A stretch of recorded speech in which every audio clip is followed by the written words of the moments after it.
બોરતળાવ પોલીસે સરિતા સોસાયટીમાં જાહેરમાં જુગાર રમતા 5 ઇસમોને ઝડપી લીધા।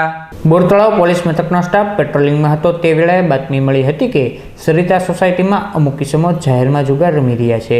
જે બાતમીના આધારે પોલીસે રેડ કરી દિનેશભાઈ રામજીભાઈ સંઘાણી, જગદીશભાઈ નરસિંહભાઈ ભાલિયા, નિલેશભાઈ કાનજીભાઈ રાબડિયા, સંજયભાઈ ઠાકરસિંહભાઈ ટેભાણી અને વિક્રમભાઈ ચતુરભાઈ રાઠોડને 16,400ની મત્તા સાથે ઝડપી લઈ ધોરણસરની કાર્યવાહી હાથ ધરી હતી।